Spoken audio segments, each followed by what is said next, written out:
विच doctors. तो कैसे हैं आप लोग? And we are here with the new video gymnosperm. तो ये प्लांट किंगडम का जो सीरीज चल रहा था उसका अगला वीडियो है और इस सीरीज में हम क्या करने वाले हैं ये तो आपको बहुत अच्छे से पता चल ही गया है पिछले वीडियो देख के। और अगर पिछले वीडियो नहीं देखे तो जाओ भाई देखो, उसके बाद ही ये वीडियो देखना। एनसीईआरटी हाइलाइट्स पे हम फोकस करेंगे, आपको कहाँ से पढ़ना है, कितना पढ़ना है और क्या क्या मोस्ट इंपॉर्टेंट चीज़ है। ऑब्वियसली पीवाईक्यू हमारे कहाँ कहाँ से आए हुए हैं और जो आपको सबसे ज़्यादा डराते हैं असर्शन रीजन टाइप क्वेश्चन हम सॉल्व करने की कोशिश करेंगे। एंड सबसे मोस्ट इंपॉर्टेंट जो आपको हमेशा चाहिए रहता है टिप्स एंड ट्रिक्स। ठीक है, तो चलो शुरू करते हैं। अब देखो द जिम्नोस्पर्म, उसका मतलब दिया हुआ है जिम्नोस मतलब नेक्ड और स्पर्मा मतलब सीड, मतलब इसका सीड कवर्ड नहीं होगा, नेकेड सीड रहेगा। तो इसमें क्या होता है, ovules are not enclosed by any ovary wall and remain exposed. अब देखो जो पहली लाइन है ना जिम्नोस्पर्म टॉपिक की, उससे ही प्रीवियस ईयर क्वेश्चन आया हुआ है एकदम पहली लाइन से ही। तो टॉपिक तो बहुत इंपॉर्टेंट है। देखो ये नीट 2018 में पूछा गया है, which one of the following statement is correct. तो पहले तो आपको एक टिप देती हूँ मैं, ठीक है।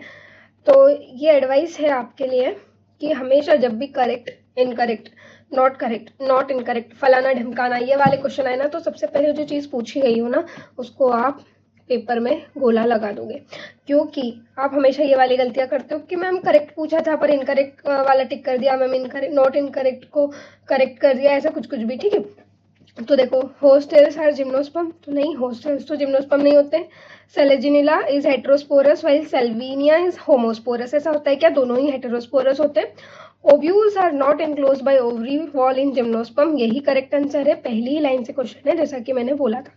ठीक है, उसके बाद हमारा आता है कुछ कुछ इन्फॉर्मेशन जो आपको याद करनी है, जैसे सिक्वा के बारे में। Sequoia is the one of the tallest tree species, ये आपको याद रखना है। ठीक है, उसके बाद रूट्स कैसी होती हैं, जनरली टैप रूट्स होती हैं। तो अगेन जो स्टेटमेंट में नोट मतलब करेक्ट एंड करेक्ट वाला क्वेश्चन आया था वो आ सकता है। तो याद रखना है कि जिम्नोस्पर्म में टेप रूट होती है।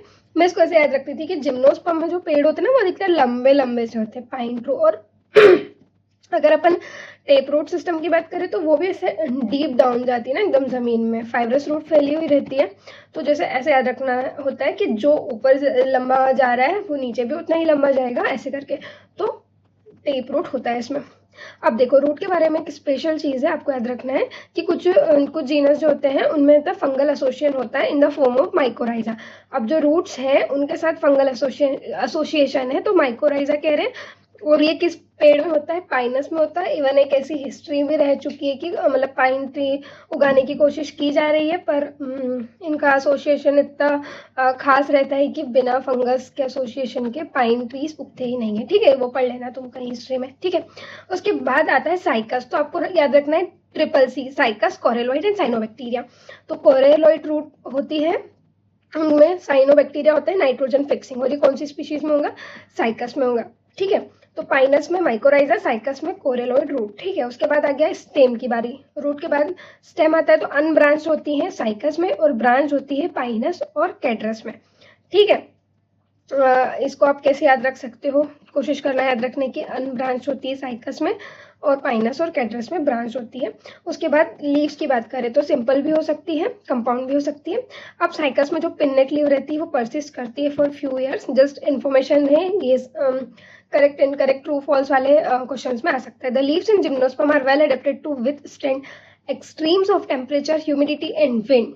ठीक है, ये हमने देखा है कि बहुत ह्यूमिड या फिर मतलब ठंडे टेम्परेचर में ये पेड़ उग जाते हैं। ठीक है, तो अलग अलग टेम्परेचर रेंज में उग सकते हैं जहाँ पे विंड चलती है, लाइक पहाड़ों में।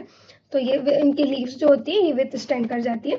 इन conifers the needle like leaves reduce the surface area, their thick cuticle and sunken stomata also help to reduce water loss. अब ये लीव का सारा आपको बताया, पहले रूट का, फिर स्टेम का, फिर लीव का। तो टॉपिक को ऐसे अप्रोच करना, जब आप रिवाइज करोगे ना तो आंखें बंद करके ऐसे पढ़ना है कि अच्छा पहले स्टेम के बारे में क्या बोला था, अच्छा ब्रांच और अनब्रांच। तो इसकी जो साइकस था उसकी अनब्रांच थी, कैड्रस और पाइनस की ब्रांच थी। ठीक है, उसके बाद आप रूट्स का याद करोगे तो अच्छा सी से साइकस, सी से कोरेलॉइड रूट और माइकोराइजा क्या कहा था, पाइनस में था। इस तरीके से आपको याद करते हुए चलना है। ठीक है, जिन लोगों को प्रॉब्लम है कि मैम एनसीईआरटी पढ़ना नहीं आती है उन लोगों के लिए ये वीडियो है। बाकी अच्छे अच्छे कंसेप्ट तो आपके टीचर्स, PW1 अकेडमी, एलन आकाश सब जगह आपको पढ़ाए ही जाते हैं। फिर इसके ऊपर भी एक क्वेश्चन है कि conifers are adapted to tolerate extreme environmental condition because of thick cuticle. ठीक है, ये दिया हुआ है यहीं पे, कहाँ गया, the thick cuticle and sunken stomata also help to reduce water loss. तो अलग अलग टेम्परेचर कंडीशन में ही कैसे थिक क्यूटिकल की वजह से सर्वाइव कर जाते हैं। ओके, उसके बाद आता है हमारा जिम्नोस्पर्म्स और हेटेरोस्पोरस होते हैं।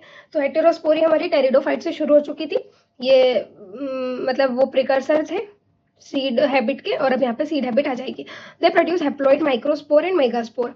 अब देखो ये वाली जो पूरी कहानी है ना, ये बहुत कंफ्यूज करती है, किसको मेगास्पोरेंजिया बोलते हैं, किसको माइक्रोस्पोरेंजिया बोलते हैं। तो मैंने पहले आपको एक चार्ट के थ्रू इसको सिंप्लीफाई किया है, ठीक है। तो मैं चाहती हूँ कि पहले आप एक बार ये वाला चार्ट कवर कर लें, उसके बाद वो पढ़ें, तो आपके लिए ज़्यादा इजी रहेगा।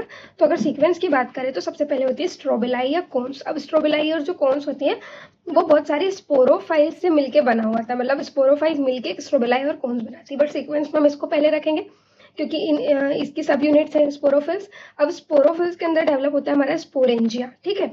स्पोरेंजिया के बाद हमारे स्पोरेंजिया में डेवलप होगा स्पोर, और स्पोर जो है खुद डेवलप होगा गैमेटोफाइट में। अब देखो अगर मेल कौन से मेल स्ट्रोबिलाई की बात करें तो यहाँ पे स्पोरोफिल कैसी होंगी, माइक्रोस्पोरोफिल। फीमेल कौन में होंगी, मेगास्पोरोफिल। स्पोरेंजिया तो माइक्रोस्पोरेंजिया, और इधर होगा मेगास्पोरेंजिया, और मेगास्पोरेंजिया ही ओव्यूल होता है, ये बात आपको यहाँ से मार्क कर लेनी है, ठीक है। उसके बाद आता है हमारा माइक्रोस्पोर एंड मेगास्पोर, ठीक है। यहाँ पे बनता है फिर फीमेल गैमेटोफाइट और यहाँ पे मेल गैमेटोफाइट। तो मेल गैमेटोफाइट क्या होता है, पोलन ग्रेन, तो पोलन ग्रेन ही मेल गैमेटोफाइट होता है। तो ये पूरी की पूरी स्टोरी आपको एनसीईआरटी में देखने को मिलेगी, ठीक है।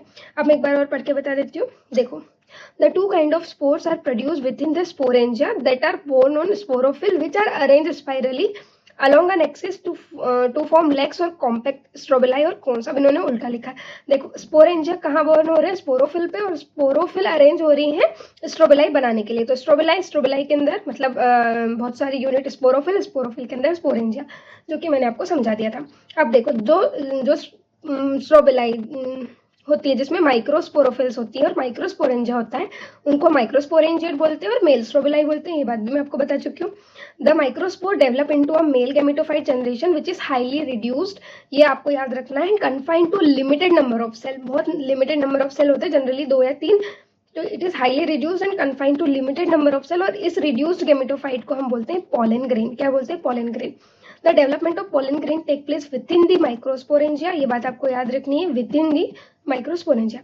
द कोन बियरिंग मेगास्पोरोफिल, अब यहाँ पे फीमेल स्ट्रोबिलाई की बात आ गई, तो the cone bearing megasporophyll with ovules और मेगास्पोरेंजिया, मतलब ओव्यूल को ही ये मेगास्पोरेंजिया बोल रहे हैं, ये बात आपको मार्क कर लेनी है। ओव्यूल्स और मेगास्पोरेंजिया आर कॉल्ड मैक्रोस्पोरेंजिएट और फीमेल स्ट्रोबिलाई। अब देखो ये माइक्रो और मैक्रो में कंफ्यूज नहीं होना है, बहुत बेसिक चीज है। द मेल और फीमेल कोन्स और स्ट्रोबिलाई में borne on the same tree, तो ये अगर दोनों ही स्ट्रोबिलाई अगर सेम ट्री पे है तो ये हो गया पाइनस, और अगर दोनों ही अलग अलग ट्रीज पे है, डिफरेंट ट्रीज पे है, तो ये हो गया साइकस। अब मैंने इसको ऐसे याद किया था, देखो हमने जब स्टेम पढ़ी थी ना, तो साइकस जो हमने पढ़ा था उसमें अनब्रांच्ड स्टेम थी, ठीक है, मतलब सीधी सी मान लो, और जो पाइनस था उसमें हमारी ब्रांच स्टेम थी, ठीक है। अब देखो एक ही सिंगल स्टेम है ऐसा मान के चलो, ठीक है, अपने इमेजिनेशन के पावर को यहाँ बिल्कुल लगा दो। तो अब देखो अनब्रांच है तो हम किसी एक को ही रख सकते हैं, मेल को रख लेंगे या फीमेल को रख लेंगे, दोनों को हम नहीं रखेंगे, ऐसा कहता है हमारा साइकस। तो अनब्रांच स्टेम साइकस में थी, मतलब इसमें इधर मेल या फिर फीमेल हो सकता है, ठीक है। कहाँ गया हमारा, कहाँ गया, घूम गया, ठीक है, मिल गया। In cycas male cones and megasporophyll are borne on a different trees, मतलब मेल कोन्स और मेगास्पोरोफिल मतलब फीमेल कोन्स अलग अलग ट्री पे हम रखेंगे। अब पाइनस में क्या है भैया, बहुत सारी ब्रांच है, एक पे हम फीमेल को रख सकते हैं, एक पे मेल को रख सकते हैं, हमको कोई दिक्कत नहीं, मतलब दोनों ही सेम ट्री पे बॉर्न होंगे। तो ये वाला आप दो चीजें एक दूसरे से रिलेट करके याद कर सकते हो। आप ये याद करोगे तो वो याद हो जाएगा, वो याद करोगे तो ये याद हो जाएगा, ठीक है। उसके बाद क्या होता है मेगास्पोर में, देखो the megaspore mother cell is differentiated from one of the cell of the nucellus, ये आप 12th में पढ़ेंगे ही, वो वाले चैप्टर में न्यूसेलस और ओव्यूल वाली कहानी। फिर the nucellus is protected by envelope and the composite structure is called an ovule, ठीक है। ओव्यूल हो गया पूरा। उसके बाद हमारा आता है ओव्यूल कहाँ बॉर्न होते हैं, मेगास्पोरोफिल्स पे, क्योंकि ओव्यूल ही क्या है, मेगास्पोरेंजिया, तो मेगास्पोरोफिल पे मेगास्पोरेंजिया हो गया। फिर अब देखो ये फीमेल कोन्स पे होता है, उल्टी कहानी लिखते हैं ये लोग। द मेगास्पोर मदर सेल जो होती है वो मियोटिकली डिवाइड करती है, वर्ड को फोकस करें, मियोसिस हो रहा है, और 4 मेगास्पोर बना रही है, ठीक है, 4 मेगास्पोर। फिर उनमें से एक one of the megaspore enclose with in the megasporangium, मतलब ओव्यूल के अंदर एनक्लोज रहता है और एक मल्टी सेलुलर फीमेल गैमेटोफाइट में डेवलप हो जाता है। अब देखो जो मेल गैमेटोफाइट था वो लिमिटेड नंबर ऑफ सेल में था, ये डिफरेंस याद रखेंगे, और जो मेल ये रहा limited number of cell male gametophyte, and जो फीमेल गैमेटोफाइट है वो मल्टी सेलुलर है, ठीक है, जिसके पास 2 और मोर आर्किगोनिया या फिर फीमेल सेक्स ऑर्गन्स हो सकते हैं, ठीक है। उसके बाद आता है the multi cellular female gametophyte is also retained within the megasporangium, वो मेगास्पोरेंजियम के अंदर ही रिटेन होता है। अब उसके बाद आ गया अनलाइक ब्रायोफाइट्स एंड टेरिडोफाइट्स, जिनके बारे में हम पढ़ चुके हैं, male and female gametophytes do not have independent free living existence, ठीक है। इसमें एक दूसरे ये पूरा जो गैमेटोफाइट होता है वो प्लांट पे ही डिपेंड होता है, ठीक है, इनका फ्री लिविंग एग्जिस्टेंस नहीं होता है जैसा कि टेरिडोफाइट और ब्रायोफाइट में था।